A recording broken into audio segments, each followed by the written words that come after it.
પ્રસિદ્ધ ગાયિકા કિંજલ દવે અને તેમના પરિવારના સમર્થનમાં હવે કાજલ હિન્દુસ્તાની આવ્યા છે। તેમણે જ્ઞાતિ જાતિના ભેદભાવમાં પડવાના બદલે હિન્દુ તરીકે એક બનવા અપીલ કરી। પરિવારના સામાજિક બહિષ્કારના 5 પરગણા ઔદિત્ય સહસ્ત્ર બ્રહ્મ સમાજના નિર્ણય બાદ ખુદ કિંજલ દવેએ મૌન તોડ્યું હતું। સાથે જ ચીમકી આપી હતી કે હવે પછી મારા પરિવાર વિરુદ્ધ કોઈ કંઈ લખશે તો હું કાયદાકીય કાર્યવાહી કરીશ।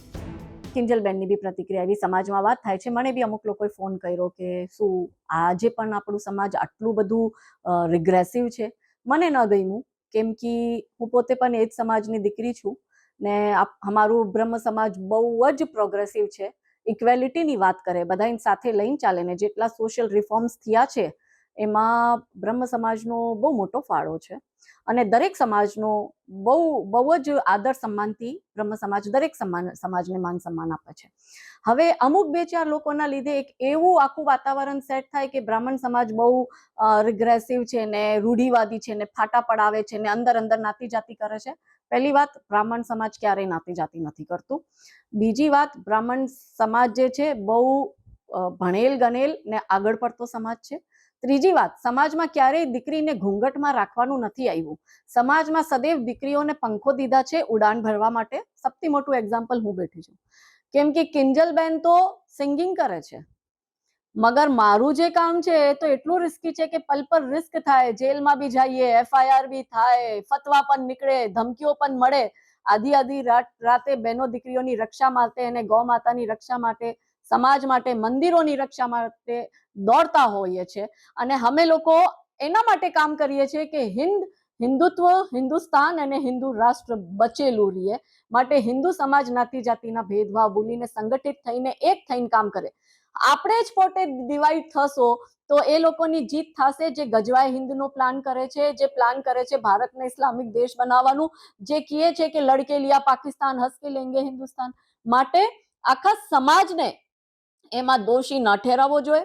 જે લોકો અત્યારે બ્રહ્મ સમાજ ઉપર આંગળી ચીંડે છે એ લોકોને બી કહું છું કે ભાઈ આ કોઈ બ્રહ્મ સમાજનો નિર્ણય નથી। સમાજમાં 2-4 લોકો એવા હશે જેના કિંજલબેનના પરિવાર સાથે પારિવારિક કંઈક ઇસ્યુ થયા હશે, જૂના ચાલતા આવ્યા હશે, આ ઈગો ક્લેશેસ ઇસ્યુ હશે કે ક્યાંય એ લોકોના ઈગો હર્ટ થયા હશે। માટે આખા સમાજને એમાં દોષ ન દઈએ।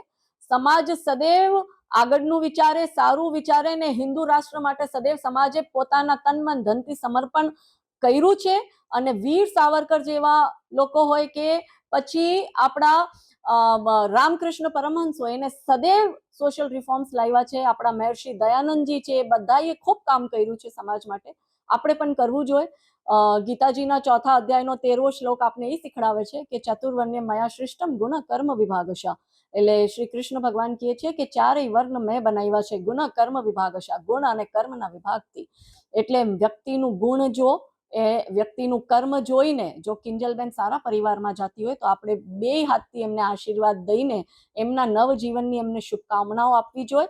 આવા નિર્ણયો સમાજને વૈમનસ્ય ઊભું કરે, જાતિને સામે ભીડાવે અને એનાથી દુશ્મનોના લાભ થાય, એ લોકોના લાભ થાય જે ગજવાય હિન્દ કરે છે ને હિન્દુ રાષ્ટ્રથી ઇસ્લામિક રાષ્ટ્ર બનાવવાનું કામ કરે છે। તો સમય અત્યારે ઘનઘોર છે। આ સંઘર્ષમાં બધા સંગઠિત થશો, એક થશો તો જ આપણે આ સંઘર્ષમાં જીતી શકશો। બ્રાહ્મણ, ક્ષત્રિય, વૈશ્ય, શૂદ્ર કરીને નહીં જીતી શકીએ, કેમ કે તમે બ્રાહ્મણ છો તોય મુઠ્ઠીભર છો, તમે ક્ષત્રિય છો તો બી મુઠ્ઠીભર છો, તમે વૈશ્ય ને સેવક છો તો બી તમે મુઠ્ઠીભર છો, પર જો તમે હિન્દુ છો તો જ તમે 100 કરોડ છો।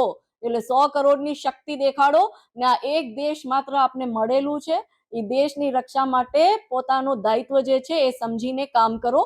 માટે દીકરીઓ માટે મારે એ જ છે કે તમે ધર્મની રક્ષા માટે કાર્ય કરો, સમાજના ઉત્થાન માટે કાર્ય કરો, જીવન સારું જીવો, સારું પાત્ર ચૂનો અને ક્યારે પણ દુર્ગા બન તું કાલી બન, કભી ન બુરખે વાલી બન।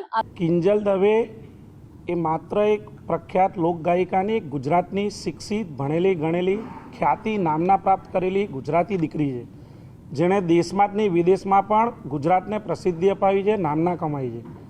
કિંજલ દવે એ એક મેચ્યોર દીકરી છે।